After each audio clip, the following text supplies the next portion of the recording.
All right, guys, let's talk about 9 ways to destroy your competition on YouTube legally. And I'm going to actually go over who my competition was as I was growing this channel that got to 877,000 subscribers. Now, at the time that these guys were my competition, I wasn't 877,000. I was very small. I think, some of them I was like 5,000, 10,000, maybe 50,000 at the most.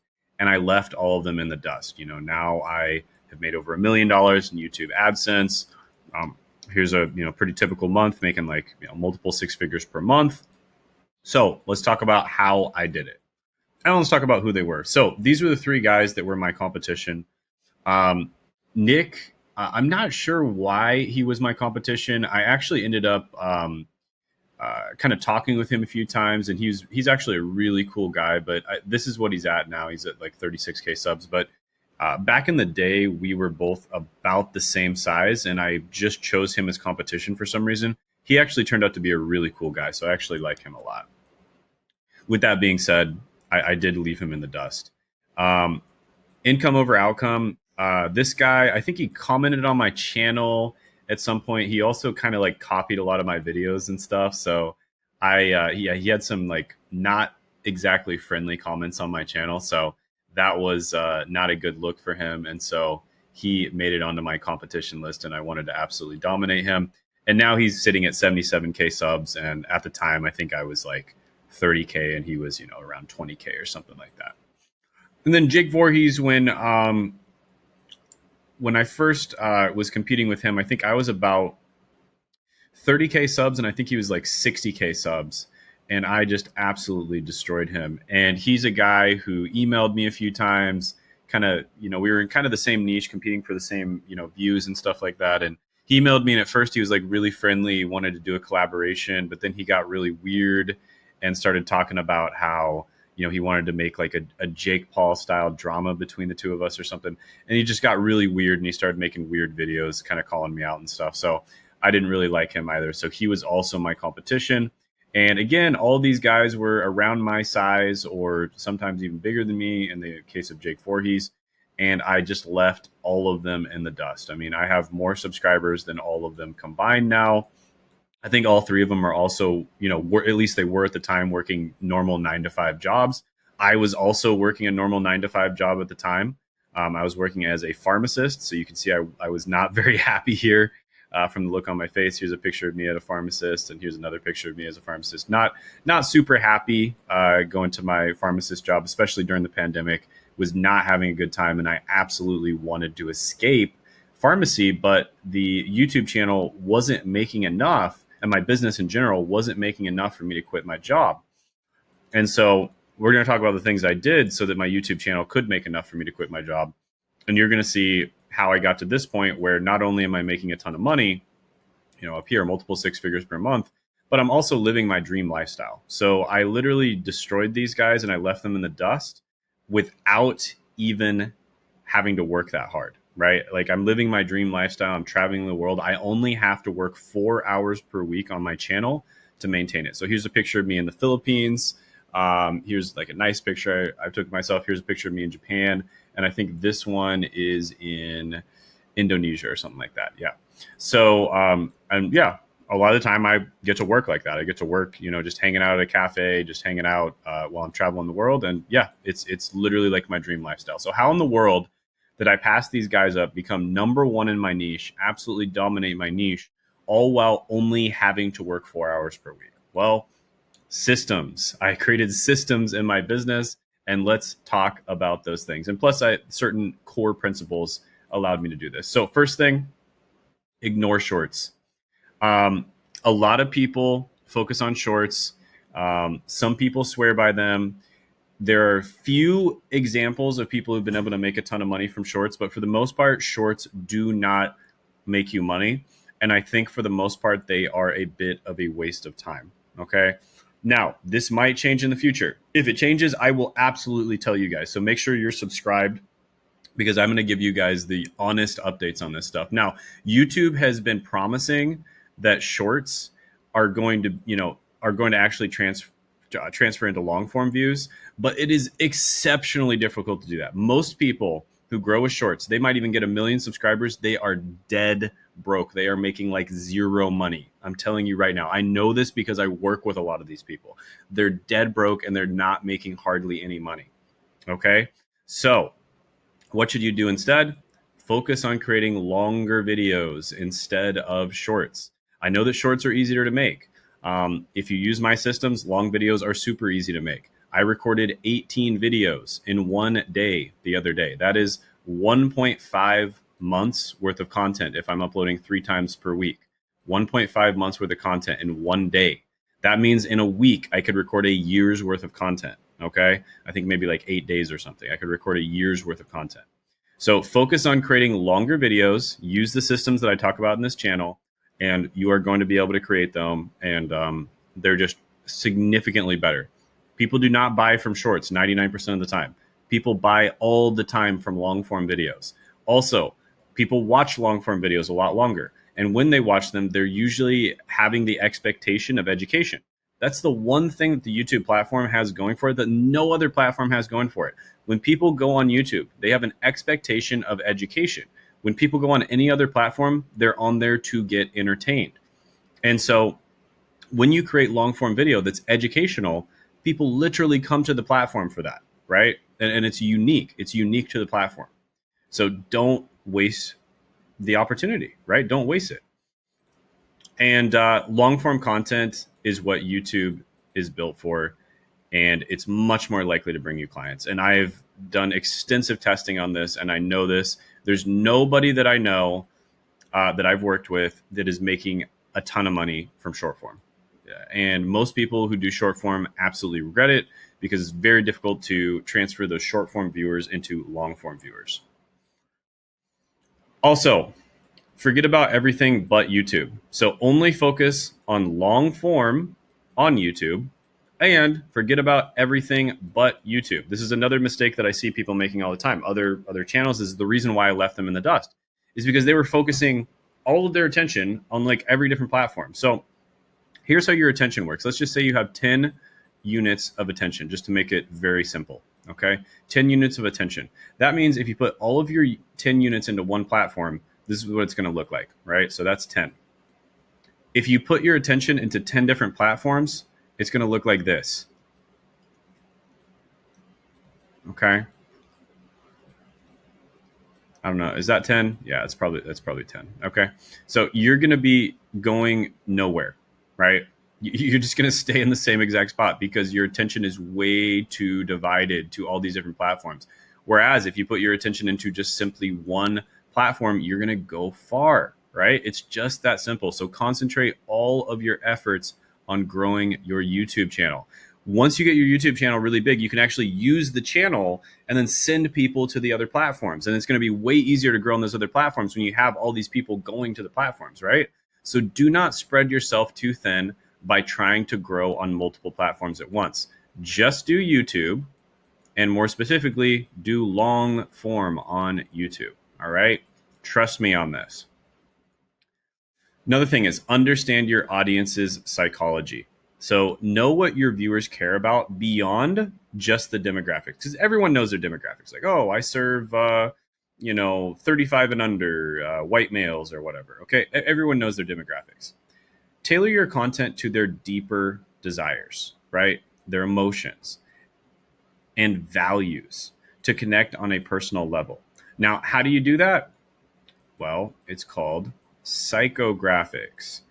So psychographics are things that are just as true about people as demographics, but you can't see them, right? You can't easily see them, but they're just as true. And in my opinion, they're actually more powerful than demographics.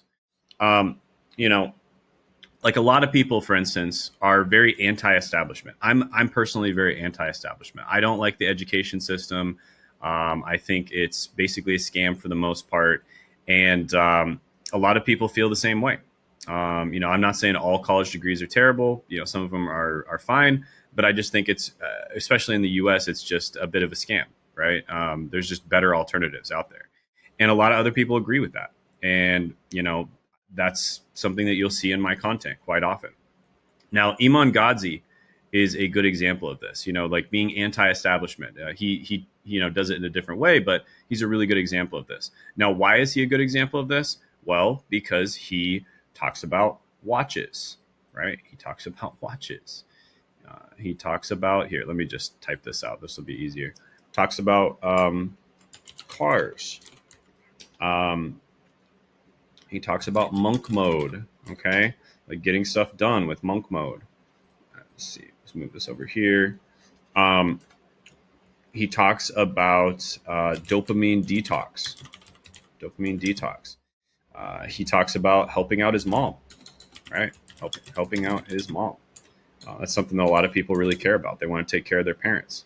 Um, and he just talks about all kinds of things. I think I mentioned watches already. He talks about all kinds of things that he knows his target demographic is interested in, right? And he's also pretty anti-establishment as well, right? A lot of people are not happy with the status quo, the establishment, how things are run, whether it's the government or big businesses running things, whatever you think it is. A lot of people are not happy with that, and he talks about that, and a lot of people agree with him.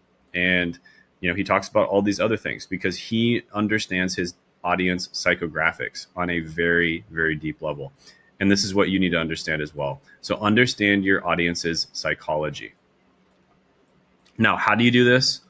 Well, talk to them, interact with them. You can do surveys, you can do polls, you can talk to them, do 15-minute calls and just talk to them. Getting on sales calls with them is a really good way of understanding your audience's psychographics. Also, just working with your clients, right? Work with your clients, and then you're going to understand your audience's psychographics.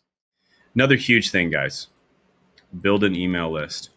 Start collecting email addresses from your audience as soon as possible. This is something that I honestly did mess up on. I should have hundreds of thousands of extra emails by now. And the average ROI of email marketing, guys, is absolutely insane. So it's like $36 to $40 for every dollar spent. So for every dollar spent on email marketing, they get $36 to $40 in return. There's no other type of marketing except maybe YouTube content marketing that has that kind of ROI. That is an unbelievable ROI, 40x ROI on average. Now, the thing is you don't make that $36 to $40 up front. You make it over years. But still, it's a long-term investment, and you're going to make more money for every dollar that you spend with email marketing than just about anything else. So make sure you collect emails. Now, how do you collect emails? Lead magnets, of course. You give them stuff for free in exchange for their emails. Lead magnets, give them stuff for free. Email list is good in other ways too, because you can kind of control sales calls. Okay, control sales and sales calls with lead magnets. So if your sales guy is sitting there and he's like, oh, I don't have any sales calls today. Well, guess what? You can send out some emails, and then he's going to have some sales calls, right? If you have too many sales calls, you can stop sending emails or you can send emails, but don't promote, just give value in them. And that's why I love email marketing as well, because it allows you to control the flow of your business. Okay. So very, very important. Post content that's actually valuable. I know this is like, well, duh, of course I'm going to do that. Well, share valuable information that your competition charges for. Okay, let me say that again. Share valuable information that your competition charges for. This is exactly what Alex Hormozi did. He makes better videos, well, or at least he used to. I don't know if he still does, but he would make better videos than other people charge like $1,000 or $5,000 or $10,000 for, right? And if you do this right, this builds trust and it attracts a large audience. This is how Alex Hormozi was able to grow so unbelievably fast, simply because he provided more value than anybody else. He would post courses on YouTube and these long videos on YouTube that were better than like the most top tier courses that you can buy online. And now courses have leveled up. They're getting much better now. And a lot of it is thanks to Alex. So you got to give him credit for that. But yeah, post content that's actually valuable. All this BS about like gatekeeping stuff and all that kind of thing. Honestly, give the information away for free, but then sell the implementation is really good advice. There are a few exceptions. I don't recommend, especially if you're trying to sell like a coaching program or a consulting program or an info product, for you to do tutorial content where you're just doing step-by-step stuff. And the reason for that is because it makes the process of getting results seem hard and boring. And because of that, people are not very likely to buy. Now, if you are selling service-based content like agency stuff, then that actually does work because you're going to be doing the work for them, right? But yeah, there's a few exceptions, but generally speaking, give the information away for free and then sell the implementation. That's exactly what I do. I am an open book on this channel. I tell you guys exactly how to grow and monetize on YouTube. With that being said, if you want me to help you implement it, if you want coaching, feedback, accountability, a group of people who are already crushing it on YouTube that you can bounce ideas off of, people that you can send thumbnail ideas to, et cetera, et cetera. If you want that, apply down in the description and the pinned comment below, because that's exactly what I help people do. And specialize in a niche. Okay, don't try to compete with everyone, right? Focus on a smaller specific niche where you can be an expert. Now, one thing that a lot of people will try to do is they try to copy the videos from big established creators, and they don't realize that when those creators first started, they all niched down. They were the king of a pond, right? They were the king of a little pond. Let's just say this is a tiny pond before they were the king of an ocean. Okay, long before they were the king of the ocean, they were king of the pond. Okay, so that's what you want to do as well. Make sure you niche down, then expand as you grow. Or sometimes you might just stay niche, right? So just to give you guys an example, there's a client I work with that gets about 100 views per video, and he makes over 1 mil per year. Okay. And there's another client that gets about 500 views per video, and he makes 10 million per year. Okay. So you can make a ton of money just niching down like crazy. Now, both of these clients, by the way, sell to real people with real money. Okay. And they solve real problems for them. Okay. They solve real problems for real people with real money. Right. So make sure that you are doing that as well. All right. And then sell boldly and shamelessly. Be upfront about selling your products and services. Now, you can do this on the email marketing list, but this might turn some people off. Those who stay will likely be ready to buy from you. A great example of this, I got to give him credit, is Serge Guattari. Like, he's pretty bold and shameless that he's going to sell you something, and then he does it, right? So sell bold and shamelessly, especially if you're selling to a B2B or sophisticated audience. I'm not going to spell it out, but sophisticated, okay? B2B or a sophisticated audience, they know that you're going to sell them something anyways, so you might as well just be upfront about it. Don't try to trick them or anything like that. They know all the tricks, right? So just be upfront about it. Like, I sell stuff, right? I sell coaching, right, for YouTube channels. So, you know, and I also help people hire for YouTube channels as well. So, yeah, I'm upfront about it. Of course, it's a business. B2B business owners understand that. It's a business. That's how it works. You know, it's a lot of work on our part. You know, it takes a lot of time. So, of course, we're going to charge for it. And, of course, we get our clients insanely good results. I've helped, 5 people get to 8 figures, 16 people get to 7 figures. And I've helped a ton of other people get to a full-time income from YouTube, right? So, of course, I'm gonna obviously charge for that because I'm getting them insanely good results. And especially if it's a B2B or sophisticated audience, you need to do this as well. Now, for B2C audience, it's a little bit better to be indirect. And by that, I mean lead magnets, right? Get them on the email list, lead magnets, give value, give stuff away for free, and then sell them when they're on the email list, right? That works a little bit better for a B2C audience. And focus on what matters. So the 4 most important elements of a good YouTube video are catchy titles, eye-catching thumbnails, strong intros, and then just giving real value in the video. Making sure you actually deliver on the value that you promised. These are the 4 most important elements of a good YouTube video. I mean, it's just nothing else is that important. So what most people will do is they'll spend a shitload of time editing the video, and then they can only put out like 1 video per month or 1 video per 3 months. And then they'll spend way too much time overthinking it and all that kind of thing, right?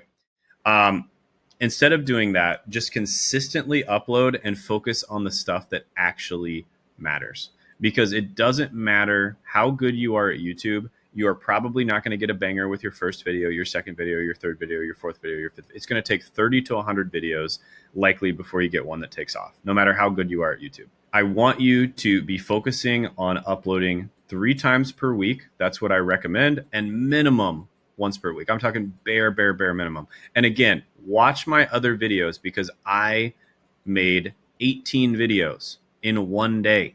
Okay, 18 videos in one day, and I tell people exactly how I do it in other videos. Okay, so consistency, guys. Consistency is so important. There's some goofy YouTube coaches out there that say, "Oh yeah, you should just quality is more important now than quantity." Yeah, when you already have 1 million subscribers, quality might become more important than quality. That's what Mr. Beast does now, but that's not true when you're just starting out. When you're just starting out, you need to find your niche. You need to find out what videos work for your audience. You need to find out the format of your video. You're going to make listicles, or you're going to make case studies, you're going to make how-to videos, etc. And all these things you need to find out if it's good for you, and also if it's good for your audience as well. And the only way you can do that is with volume. And then another thing is you need to get good. And the only way you can do that is also with volume. So that is why it's so important to be consistent and just to consistently upload. And if you do that for a year, I promise you, you are not going to regret it. You are going to be making a ton of money if you do it correctly, guys. And tell stories. Stories are unbelievably powerful. Stories of yourself, stories of your clients, stories of other people that are really good at whatever you're talking about. Storytelling in your videos keeps people engaged. Stories make your content memorable, and they help viewers connect with you on a deeper level, right? So what did I do at the very beginning? I told you the before and the after. That is a little bit of storytelling, guys. And now I'm telling you exactly how I got to this point where I'm able to only have to work 4 hours a week to maintain my multiple six-figure per month YouTube channel, right? All of this was telling you exactly how I did that and how you can do it as well. So if you're interested to learn more, book a call down in the description and the pinned comment below, and I'll see you next time.